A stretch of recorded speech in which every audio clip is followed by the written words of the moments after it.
Good morning and welcome to ASL's HR in 10 at 10. I'm Jason Perry. And I'm Kimberly Bradshaw. And we're going to share with you some updates on what's going on in HR and employment law. I felt last week we had a brilliant introduction with the £23,000 pizza, but I'm not sure we can. I was about to say, I'm not sure we can top that. Can you top a 23? No. Where shall we start, Kimberly? What's your story of the day? I think looking at the move to hybrid or not is a very key one. Yes. What struck me particularly is that 53% of people I can't remember who did the research now, but 53% of people said they were concerned about catching COVID in their workplace. Yes. It was people management survey that covered it.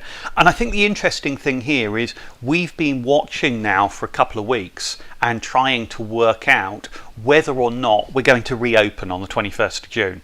And we thought we were until the Indian variant came along, and then actually, is it safe? Is it not? What's Boris going to say? My view now is we're probably going to reopen on the 21st of June, and we're going to get an announcement.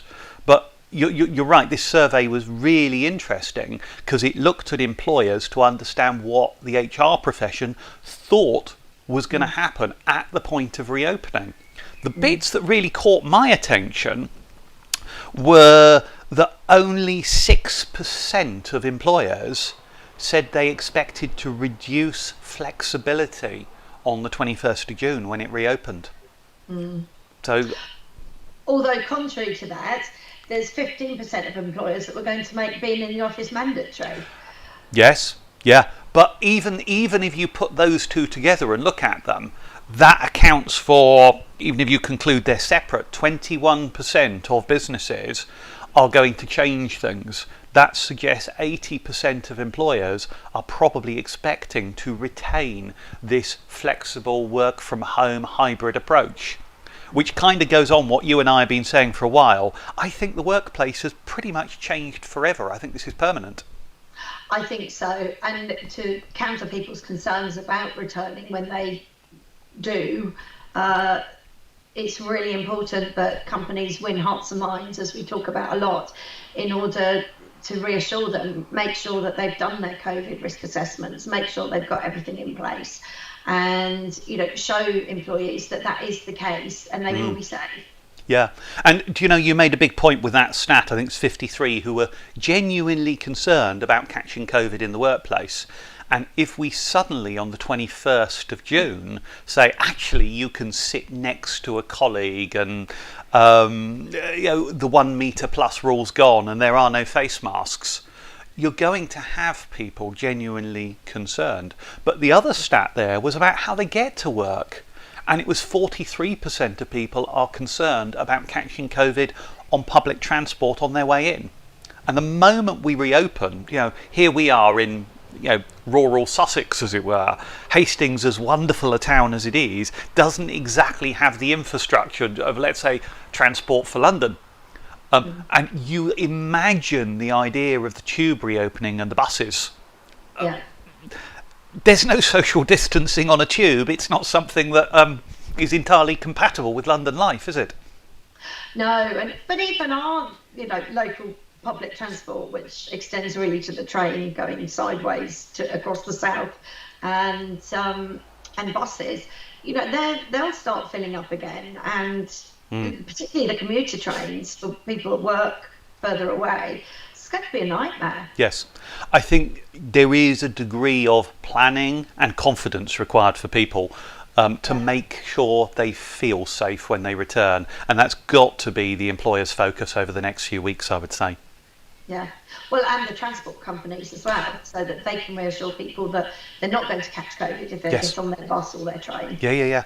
Well, town centre parking we know was challenging at the best of times before. So if you have people driving to avoid public transport, again, it's just another layer of problem. So I think that the whole flexible working, hybrid working model will provide a buffer for this and enable it to work.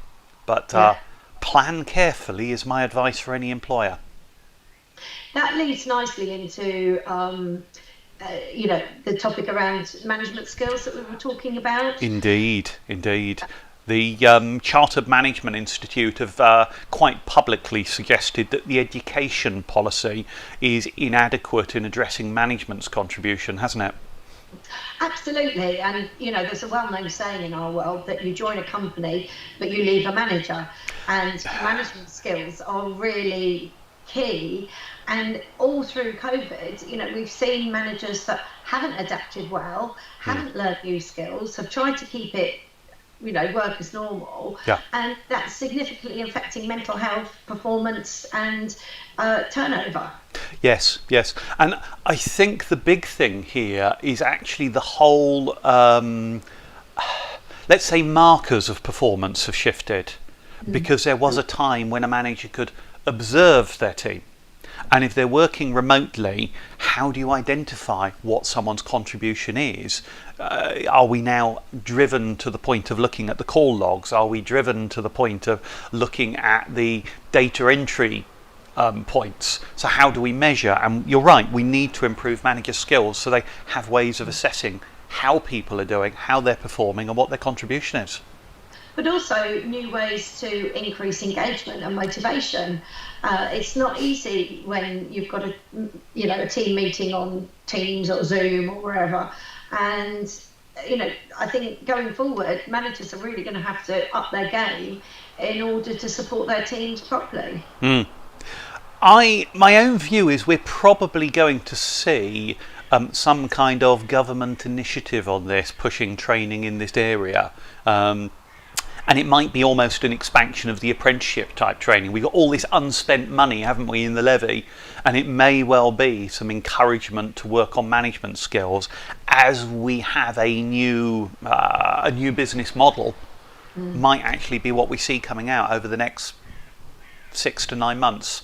I know, and it's ironic, becoming a manager, you typically become a manager because you're very good at what you do. Yes. But when you become a manager, you have to drop most of what it is that you do and take up other things such as people management. Yes. So, yes. Yeah, learn a whole new range of skills. Exactly.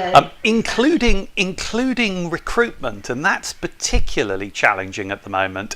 Did you see the point that's come out over European EU people are being allowed in the UK for interview? Yes, I think that's a really great move.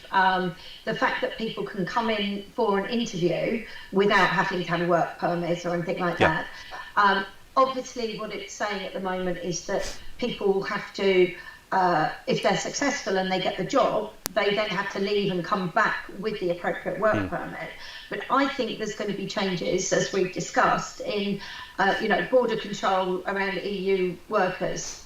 Well, this has genuinely surprised me, the way in which it's crept out.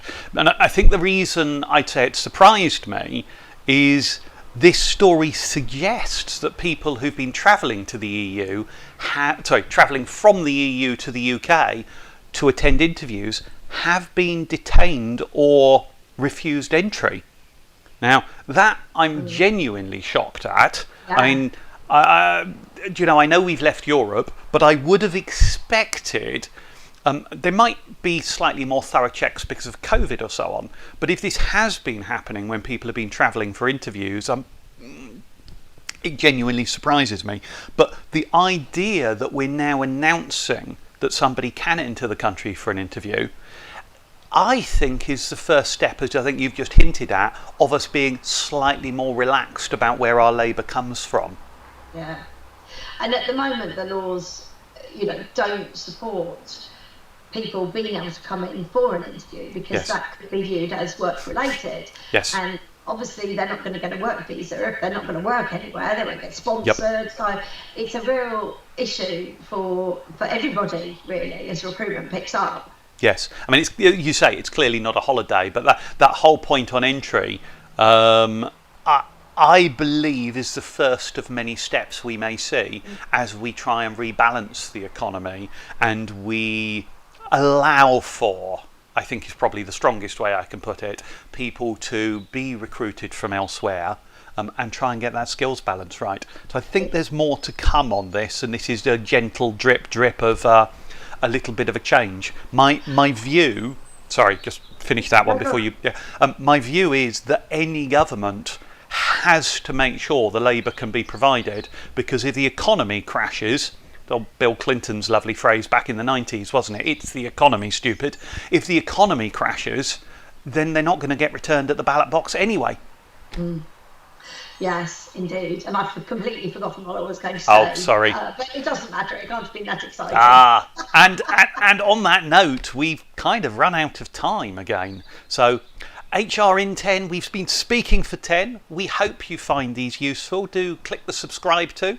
And we've missed the opportunity for any of you to ask live questions while we're on air. But you can always do that by typing in the chat box on YouTube, just to keep Kimberly on her toes. And we do hope you join us again next week. So thank you for watching, and bye.